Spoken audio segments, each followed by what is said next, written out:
Namo tassa bhagavato arahato samma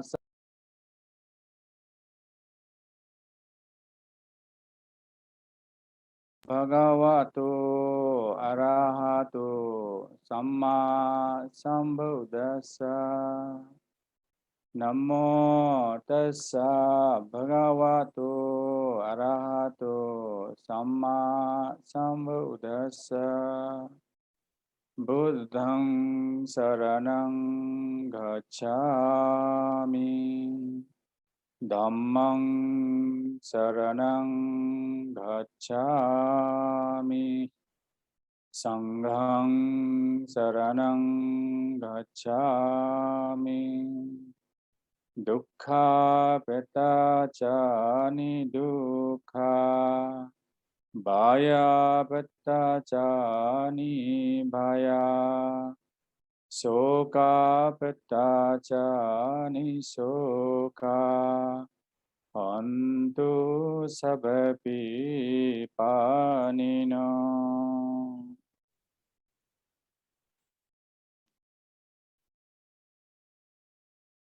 From the time zone point of view of India, Ohayo gozaimasu. Good morning to all of you. From the time zone point of view of Japan, konnichiwa, good afternoon to all of you. On behalf of IBC, ICCR, and Otani University, I take the opportunity to greet and welcome all venerable masters, venerable monks and nuns, and His Excellency Sanjay Kumar Varmaji, Ambassador of India to Japan, Dr. Vinay Sahasrabuddheji, President ICCR, Reverend Professor Yasushi Hikoshi-san, the President, Otani University, Japan, all my brothers, sisters, friends in Dhamma, and of course all the erudite scholars, peace lovers who are here joining with us online today on this special occasion that we are having a regional conference with different Buddhist organizations in different places in India and abroad. Today is with Otani University in Japan. As we understand the topic of today's conference, Buddhism in literature, transformation of figure and themes from India to Japan. Whatever we speak on this theme, it comes back to the important place in India, Bodh Gaya. So we may just have a brief sketch of the journey, because when we talk about from India to Japan, how things have transformed in terms of figure or theme, I understand it is very important to understand the travel from Lumbini to Bodh Gaya, then Bodh Gaya to, that is India, to Japan. As we all know, Siddhartha Gautama was a historical prince born in Lumbini in today's Nepal, and who traveled from Lumbini and reached Uruvela and Bodh Gaya in India and became Samma Sambuddha, fully enlightened person. Samma Sambuddha.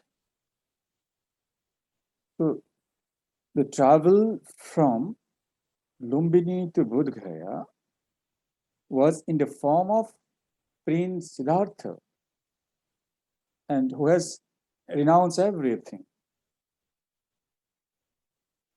A recluse kind of person.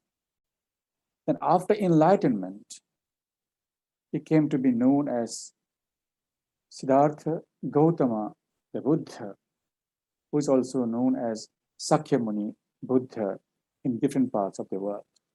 So this, either it is the Prince Siddhartha or Sakyamuni Gautama Buddha, he was a historical person, not a concocted some figure. That is what we have to emphasize. Then the journey starts from Bodh Gaya as fully enlightened Samma Sambuddha. The Buddha traveled from Bodh Gaya to Saranath, the Megadhaya, Varanasi, then to different places like we have Rajgeha, Nalanda, Vaishali, Shravasti, Sankasha, Pava. Most of the places are in today's, in India, two main states, Bihar and Uttar Pradesh. He taught the Dhamma. That's why we first have Buddha, then Dhamma. But I could hear and see many a time when it is being present and chanted by maybe some who are not familiar with this term. First say Buddhang Saranang Gacchami, then Sanghang Saranang Gacchami, then Dhammam Saranang Gacchami. Actually sequences, first a Buddha appeared, then he taught the Dhamma, so Dhammam Saranang Gacchami, Dhamma appeared. Then after listening to Dhamma, then the Sangha appeared, right? So the sequence is the Buddha, the Dhamma, and the Sangha. So the Buddha traveled, and this is transformation. First was a Buddha, then was Sangha, the Dhamma, then Sangha. This is the journey within India, I'm saying. Then, after that, when the Buddha took Mahaparinirvana at Kushinagar, Kushinara in UP state of India, that he passed away. After that, it became Buddhism. It came to be known as Dhamma, came to be known as Buddhism. Then they traveled now to different parts of the world. The first phase of journey was from Lumbini to Bodh Gaya. The second phase of journey was from Bodh Gaya to other parts of India. The third phase of journey as Buddhism in the form of figure and themes, whatever we call, was from India to different parts of the world. From India to Sri Lanka, India to Tibet, China, South Korea, Thailand, Vietnam, Japan, and many other countries in the Central Asia and West. We also have Pakistan, Afghanistan, Uzbekistan, to far other places. So when Buddhism traveled from India to Japan, it was not by direct flight or direct means. You took off from India, Bodh Gaya or somewhere, and reached in Tokyo, Japan, and direct flight. It was not like that. It went through different routes and took a long period of time. And as we know, the original something, when it takes time in the process, then on the way, many things get added up. When many things get added up, then the original wordings get transformed. It gets new edition, right? New edition. So this actually the Dhamma that Buddha taught that became, of course, dhyana. I don't know who is clicking my ears. Just 1 second. It's very disturbing.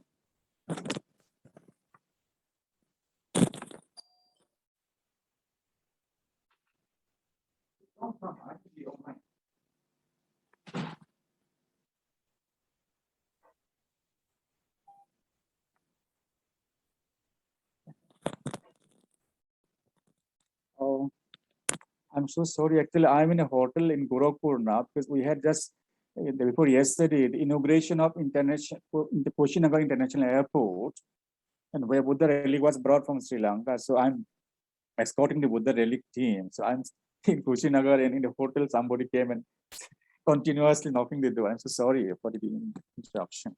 So what I was trying to just sketch is that I'll not take much time. That when we have this kind of traveling from India to other countries, then it got added to different flavors on the way. And then we find original wordings or the theme or the figure get transformed. But definitely the originality remains, right? So we have something that is the Dhamma, originally taught by the Buddha, then the Dhyana, definitely meditation, which is Vipassana and the Samatha technique. Then when it traveled in course of time, then Chan, Zen, and different forms of the transformation took place on their way. When it reached Japan, I know everybody knows, there are 5 different kinds of Buddhas are depicted, giving different dimensions of the enlightenment of the Buddha. For example, we have one is Amitabha Buddha, definitely. Enlightenment means what's a light, it's a brightness, it's something which can dispel the darkness or the suffering. So, Amitabha. Abha means the brightness, the light. Amita means boundless, limitless light, which is Buddha, the representation of Buddha. Then we have Amita Ayu, the limitless Ayu or the lifespan. So like that, it took transformation. And figures also, definitely, when nobody saw the Buddha, physically who were there, we only could make out the Buddha's figures from the sculptures and the carvings in different caves. So you see the kind of figures that we have in India and Gandhara and this Amravati, Mathura, these art fields, art schools. But when it reached South Korea and Japan, then you find there are different kinds of forms and figures. So definitely there is a transformation, but the original teachings remain the same. The Four Noble Truths, the Eightfold Path. First, identify the suffering, the problem in life or in society, in the world. Then find out the cause of the suffering, the cause of the problem. Suffering doesn't mean only dukkha. That means any kind of problem that we face. The first step is know the problem as it is, what actually it is. If it is the problem of malaria, we should know it's malaria. If it is diarrhea, we should know it's a diarrhea. If it is something else, we should know something is as it is. That is diagnosing the problem or the dukkha is the first noble truth, applicable universally, timeless. Second is find out the cause of the problem. The third is finding a way out and implementing, getting the problem solved. You see, there's Four Noble Truths and the Eightfold Noble Path to get this problem of life in the world sorted out and resolved and solved. The Eightfold Noble Path is given by the Buddha. It is not for academic purpose only. It is to be understood and practiced by each and every one of us if we want something like peace, harmony, good health in the world. Right. So now, at last, I would like to say that when Buddhism traveled as embodied body or the Buddha from India to other countries, it went in the form of dhyana or meditation, in the form of education, Buddhist literature, definitely, and in the form of culture, the Indic culture from India, and also language. Pali or Sanskrit. That's why we find the influence of Pali and Sanskrit and Indic culture in the Buddhist countries, which makes a tie, a good relation between India and other countries. As Buddha has said, Bodh Gaya is the navel of the world, this planet Earth. And the Buddha will appear only at this place, Bodh Gaya.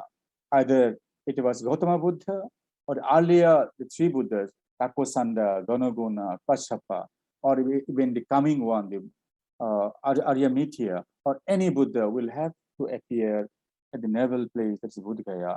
So if Bodh Gaya is a navel place where the Buddha is to appear, and all other places on the earth are the different parts of the body of this world. So we all are connected. I hope that the relation between Japan and India remains in terms of the Buddha's teaching and also cultural, in terms of culture and tradition we share. We hope that this conferences now we are having through Zoom online, we can have some physical interaction later on in different areas so that we can strengthen our tie between India and Japan. Thank you so much, everyone.